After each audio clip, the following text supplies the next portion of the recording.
Es gibt Orte auf der Welt, die kann man nicht beschreiben. Die muss man sehen, um sie zu verstehen.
Guten Morgen hier aus dem wunderschönen Utah. Ja, wir sind gestern nach Utah gekommen und haben hier einen super Platz gefunden, den uns Christina und Brian empfohlen haben. Und dann wollen wir heute eine kleine Wanderung machen, auch Empfehlung von Christina und Brian.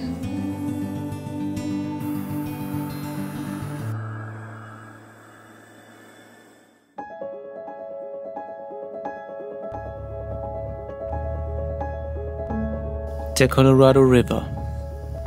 Quer durch Utah zieht sich der Fluss, der uns die nächsten Reisewochen begleiten wird. An keiner Stelle ist er aber so schön wie hier.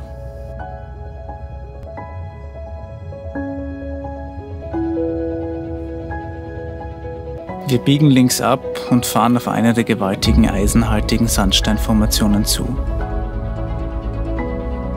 Vor uns erheben sich die Fisher Towers. Warum uns Christina diese Wanderung empfohlen hat, wird uns sehr schnell klar.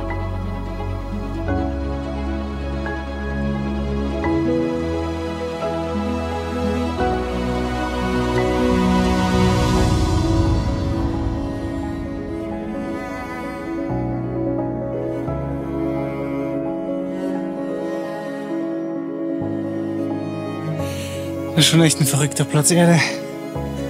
Brian, schaut euch das an. Krass, oder?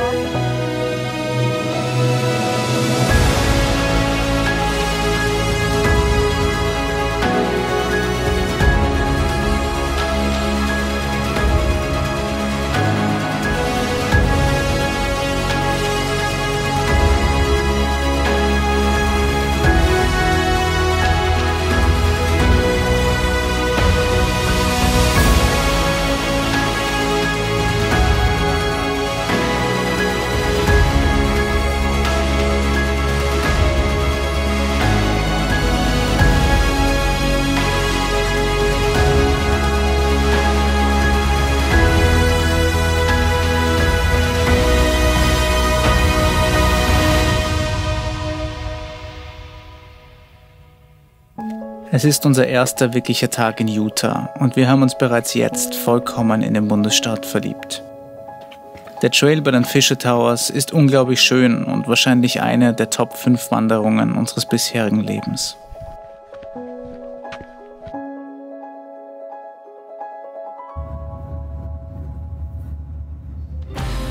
Bevor wir die Offroad-Trails Utahs erkunden können, müssen wir uns allerdings noch ein wenig gedulden. Dolores, der Truck von Christina und Brian, ist noch in der Werkstatt und bekommt aufgrund der anstehenden Reise auf die Baja noch ein paar Upgrades. Außerdem ist die I-70, auf der wir noch vorgestern gefahren sind, komplett zugeschneit. Zum Glück gibt es in Utah auch außerhalb der Autos viel zu sehen und zu machen. Und so wird uns definitiv nicht langweilig. Auch der Grandstaff Trail mit seinen 26 Flussdurchquerungen ist zum Beispiel eine schöne Wanderung und einen Stopp wert.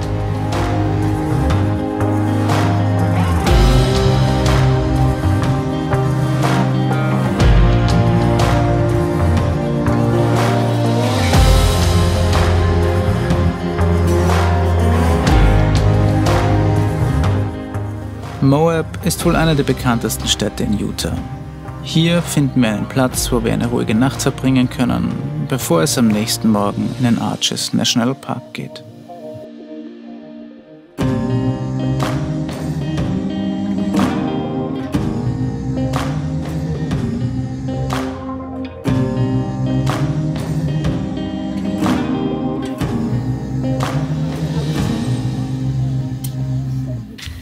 Wir sind heute im Arches National Park und haben uns vorgenommen, den Devil's Garden zu machen. Das ist so eine 12 Kilometer Rundwanderung.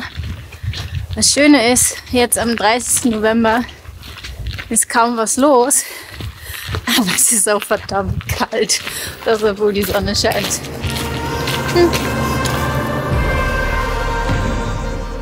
Wie viel Glück wir haben, dass hier so wenig los ist, merkt man daran, dass man während der normalen Saison sich zusätzlich zum Besorgen eines Eintrittstickets auch noch einen Zeitslot buchen muss, wann man den Park betritt.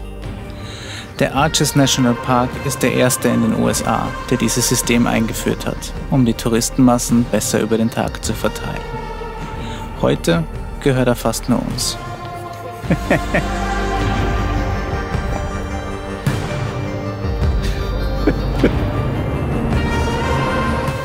Ja, der Vorteil ist wirklich, dass der Felsen so griffig ist. Ja.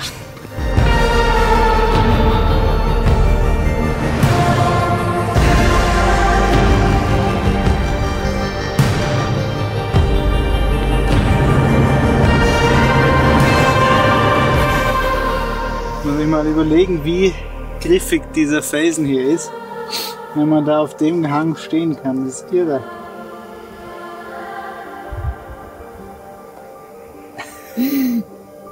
Okay.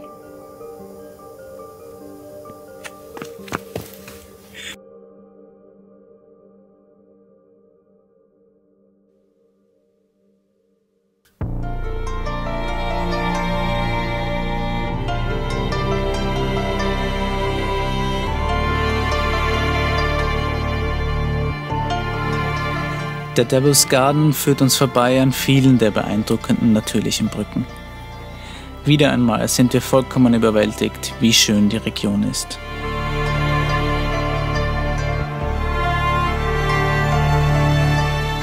Den bekanntesten Arch findet man allerdings etwas näher am Ausgang des Parks. Zum Delicate Arch, der sogar auf dem Kennzeichen Utahs abgebildet ist, führt ein eigener kleiner Trail. Wir erreichen ihn kurz vor Sonnenuntergang und haben ihn faktisch wieder für uns alleine.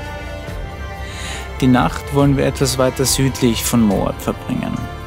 Da wir zum angeplanten Stellplatz einen kleinen Offroad-Track den Berg hoch müssen, heißt es jetzt Meter machen.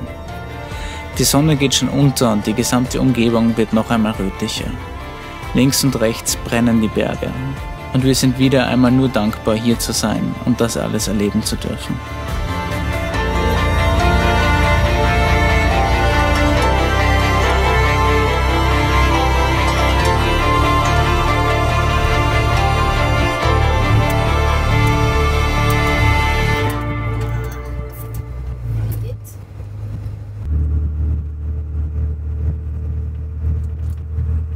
Wisst ihr übrigens, was die ganz coolen Kids machen? Die haben immer noch die Sonnenbrille auf, auch wenn es dunkel ist. Was soll ich machen? Brille sehen. Also Krone sehe ich noch weniger. Dummheit. Dream big, boy, gonna make it. Stand tall, there's a higher road to take it. Let go of everything that you know and be wild in the mystery. Yeah. Heute steht für uns der Shafer Trail an, den wir zusammen mit den Dirt Trails fahren wollen. Die sind gestern Abend nämlich angekommen. Da sind sie. Und wir haben noch zusammen Pizza gegessen. Ja, und jetzt brechen wir gleich zusammen auf und bin mal gespannt, wie steil es da jetzt wirklich hochgeht. Oh, can you help me out? Am I on my own? Am I on my own? Zum Shafer Trail führt die bekannte Potash Road. Die Straße beginnt zunächst ganz gemütlich geteert, hat's dann im Verlauf aber ganz schön in sich. Unterwegs halten wir kurz an, da uns Christina und Brian Petroglyphen zeigen wollen. Die ca. 1200 Jahre alten, in die Wand gravierten Bilder findet man häufig in der Gegend. Sie geben einen kleinen Einblick, wie das Leben hier vor langer Zeit ausgesehen hat.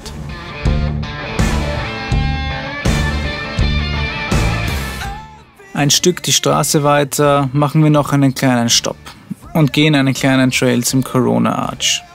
Bevor Yoda zu seinem Sport kommt, müssen wir uns schließlich auch noch ein bisschen bewegen.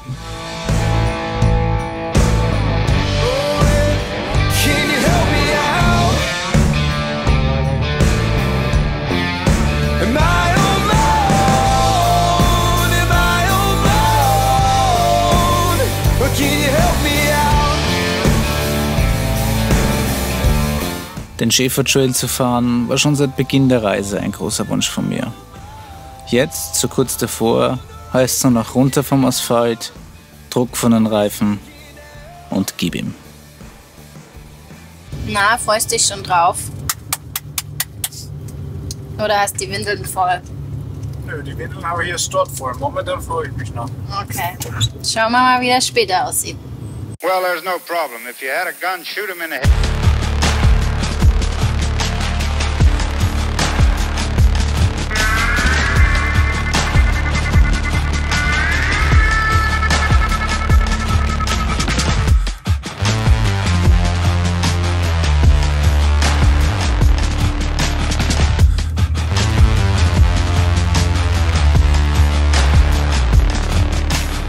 Es ist eine ganze Weile her, seit Yoda das letzte Mal adäquaten Auslauf bekommen hat.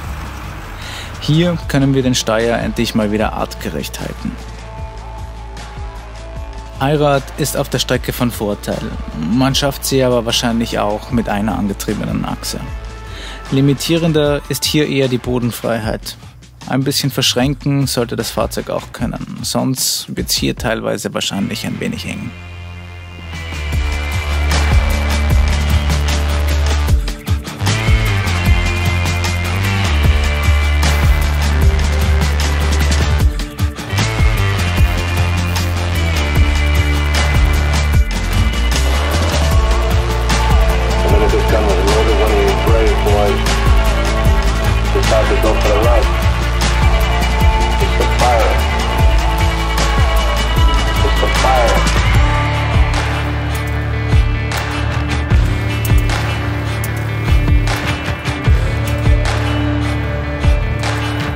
Wir kommen jetzt zum Punkt, der sich Thelma und Louise nennt. Weiß ich nicht, wer das kennt. Da sind sie irgendwie mal mit den Kahn in dem Film über die Klippen gefahren. Aber wir machen das heute lieber nicht. Wir fahren hier nur mal so vorbei.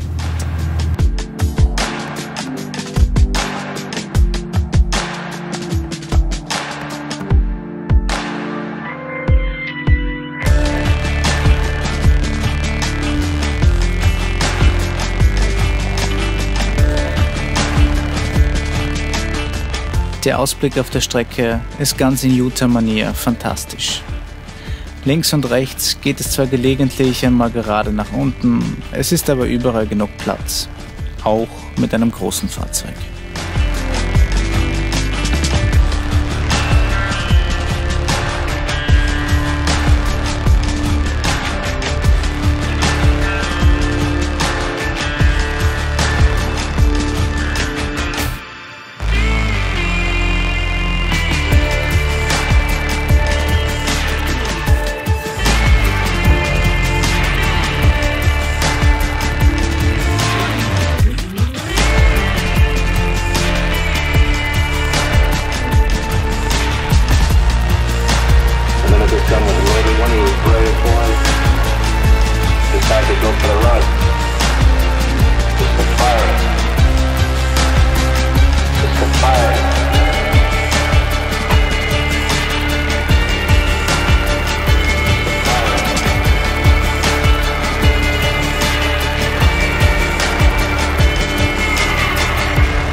Wir passieren die Grenze zum Canyonlands National Park. Ab hier dürfen wir leider nicht mehr Drohne fliegen. Scheiß drauf, dafür wird's jetzt richtig lustig. Erstmal 19 Grad Seitenlage. Von außen easy. Von innen fühlt sich das im LKW ziemlich nach Tod an.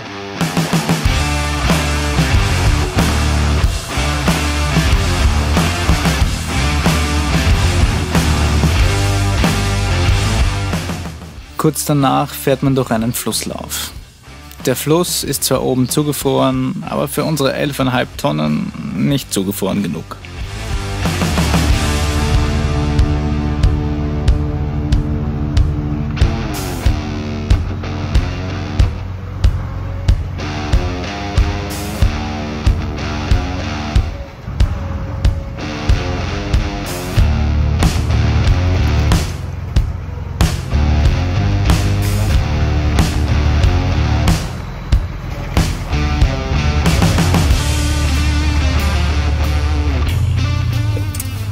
Links, Mitte, mehr rechts, rechts. Einer von beiden hat Spaß. So langsam mache ich meine Augen zu. Oh Gott. Easy, ja, easy. Fühlt sich aber nicht easy an. Das ist aber Veranstaltung. Mein Haus.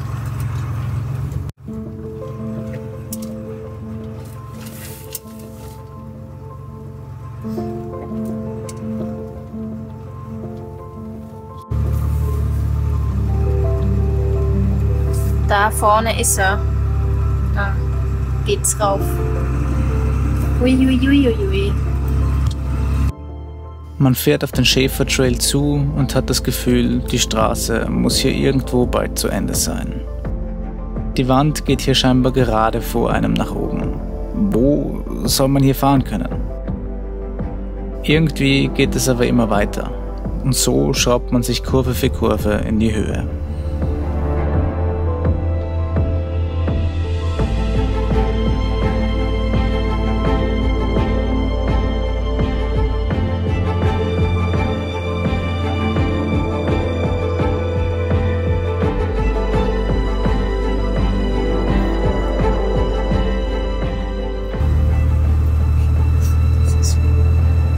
Ausblick ist schön.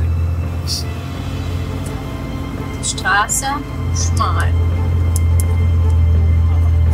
Machbar. Weil mir nicht überall wer entgegenkommt. Hier mag ich nicht der Äußere sein beim Entgegenkommen.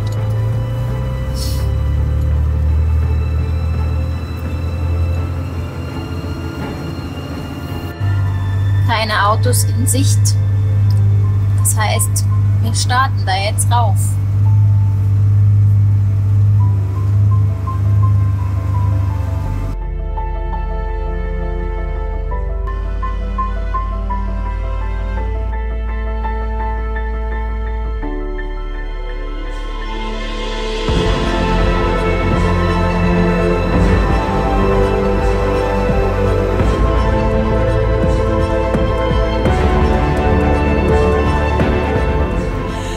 Falls sich wer fragt, ja, ich sehe wie ein Trottel aus mit der GoPro am Kopf.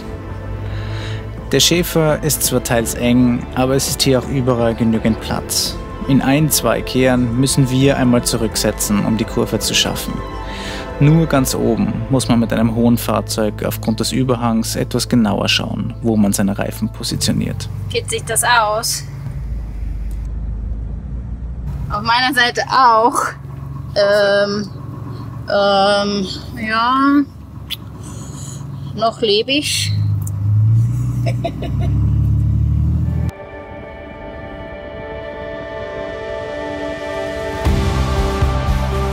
Wir kommen oben an und der Blick nach hinten wirkt irgendwie absurd.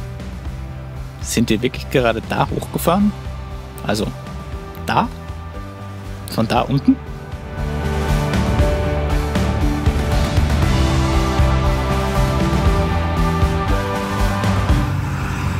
Der Ausblick ist einfach Wahnsinn.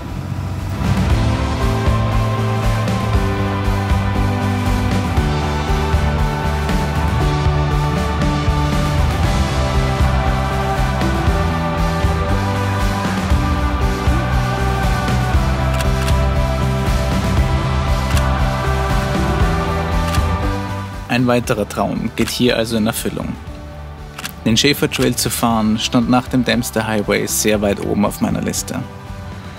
Wir verabschieden uns also von diesem unglaublichen Ort und rollen die Schotterpiste weiter bis auf die Straße zurück. Ganz fertig sind wir mit dem Offroaden heute aber noch nicht.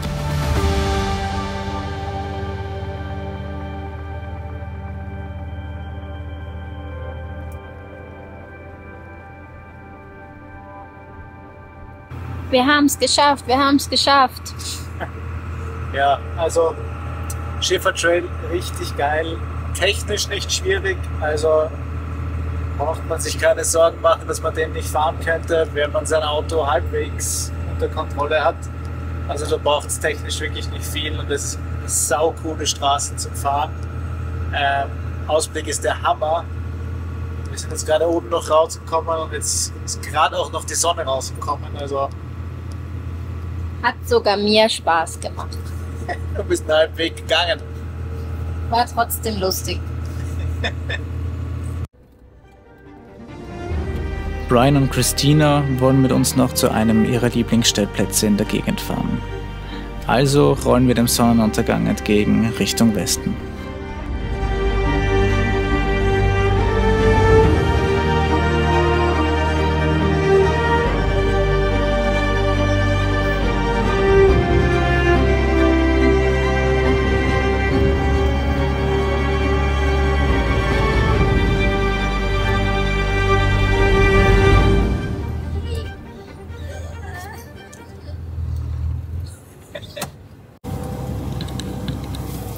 Grad. 14 Grad zu viel für mich. Hier ist einfach mal eine Treppe.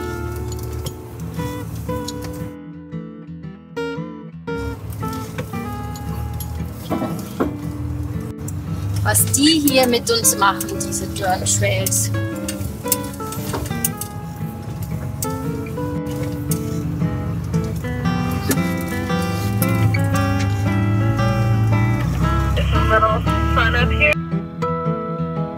Yep. Zum Abschluss des Tages gibt es also nochmal eine Runde Spaß für Yoda und mich. Also die Treppe runter und die Karre mal ordentlich verschränken.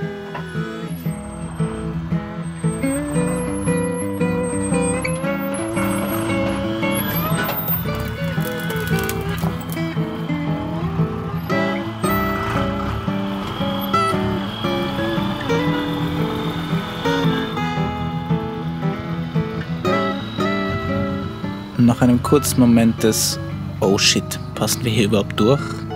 und ein bisschen zielen, geht's dann also vorsichtig auf den Stellplatz.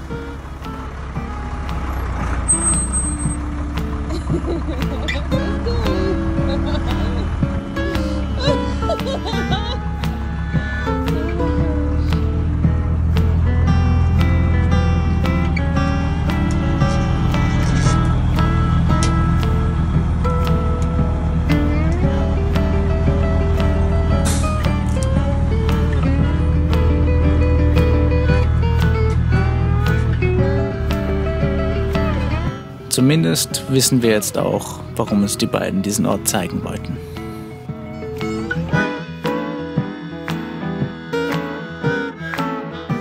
Nachdem wir gestern den Shafer Trail gefahren sind, haben wir uns heute mal so ein bisschen einen Tag entspannt gegönnt. Sind so entspannt, aber produktiv. Ich habe am Steuer ein bisschen was geschraubt. Ich habe Judiths Türgriff repariert. Ich habe den Luftentfeuchter getauscht. Jetzt hat mich Judith noch geschoren wie ein Schaf wieder mal. Es war allerhöchste Zeit.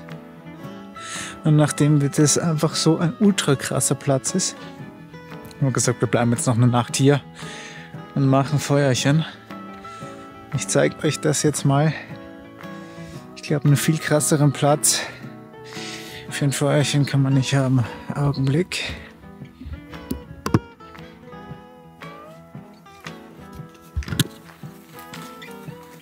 Krass oder krass?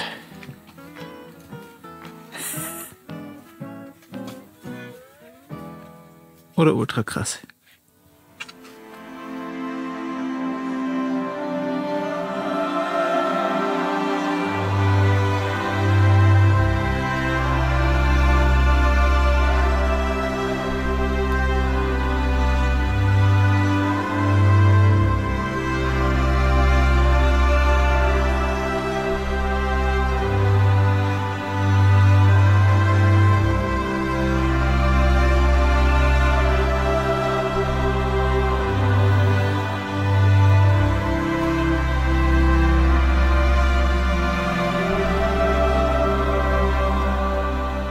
Reisen ist ja irgendwie komisch. An der Grenze vor Alaska trifft man 2, okay 3 Fremde. Ein halbes Jahr später steht man dann 4500 Kilometer weit entfernt mit Freunden an einem Lagerfeuer. Wir sind so froh, diese beiden wunderbaren Menschen kennengelernt zu haben. Utah wäre ohne sie wohl nur halb so schön gewesen.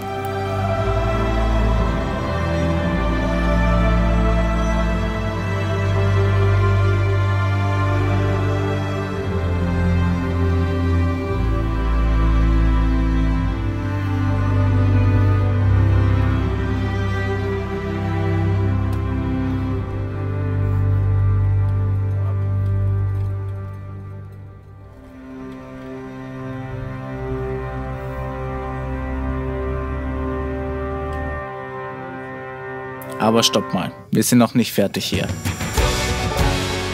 Der Offroad-Spaß geht in die nächste Runde. Aber wir bleiben erstmal unserem Ablauf treu und starten den Tag wieder mit einer Wanderung.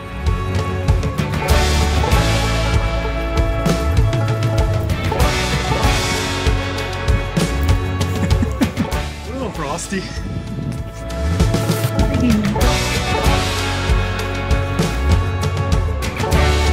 Hallo. Wir gehen heute wandern mit Brian. Christina muss leider arbeiten. Tja. Pech gehabt. Gemein.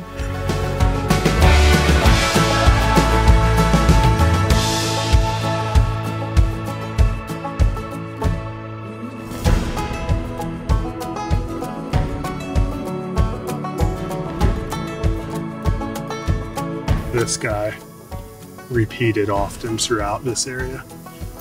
I have to look it up again, but this guy's referred to as like the duck head guy.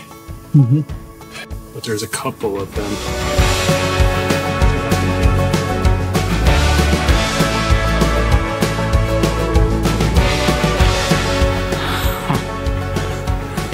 Das ist wieder mal ein Hammer-Ausblick hier.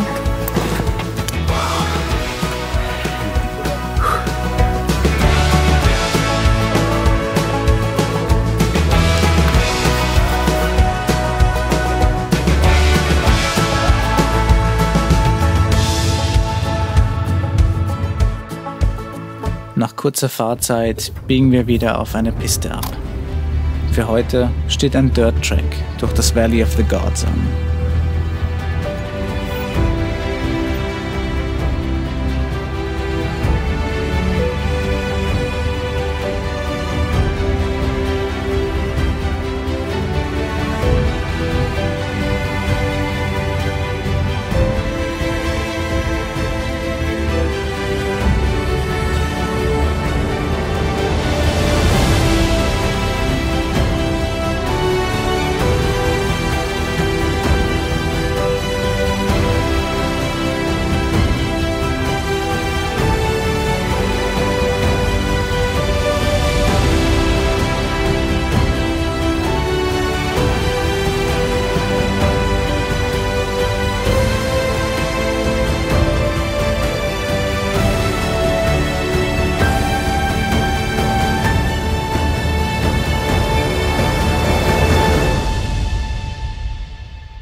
Kurzer Zwischenstopp im Valley of the Gods.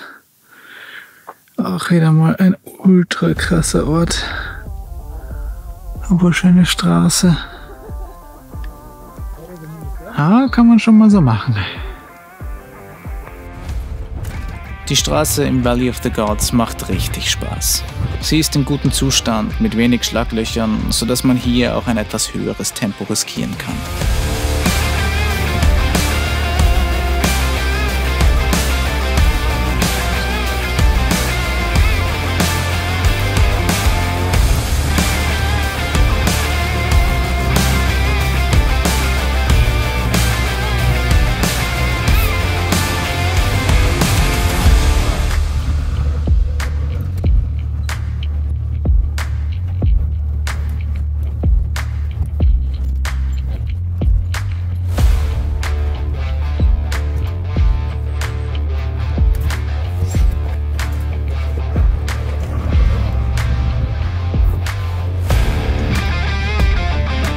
Fährt man aus dem Tal heraus, kommt man zur nächsten fantastischen Serpentinenstraße. Der Moki Dugway schraubt sich hier ungefähr 350 Meter in die Höhe und Utah zeigt sich mal wieder von seiner schönsten Seite.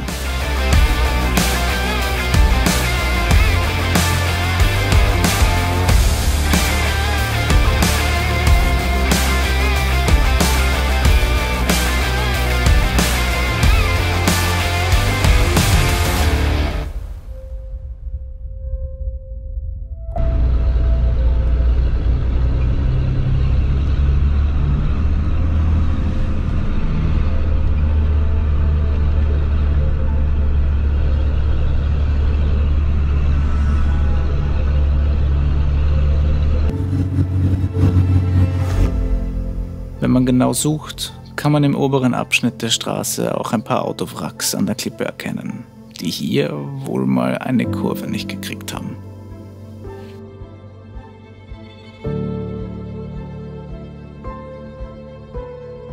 Do you see the cars?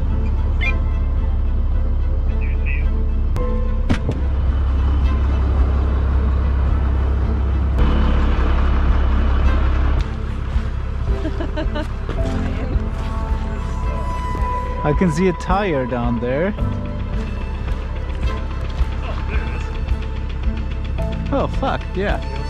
Yeah.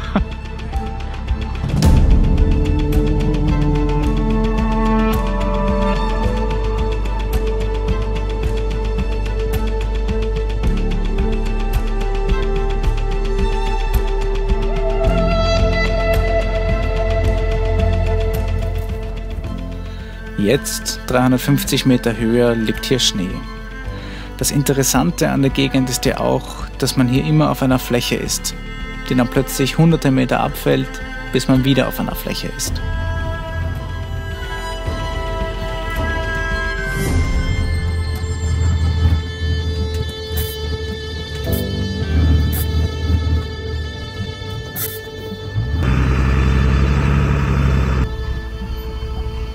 Wir suchen uns hier oben also einen Stellplatz und genießen einen gemeinsamen Abschiedsabend. Habe ich übrigens schon mal erwähnt, dass der Ausblick in Utah oft einfach unglaublich ist?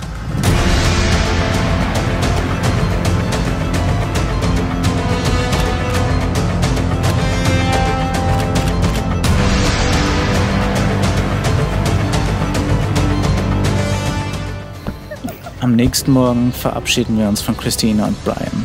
Und Greta. Zumindest fürs Erste. Frei nach dem Motto, 4 Dumme, ein Gedanke, wird es nämlich zum Glück nicht lange dauern, bis wir uns auf der Baja in Mexiko wiedersehen werden. Das Tränenvergießen heben wir uns also fürs Erste auch noch auf.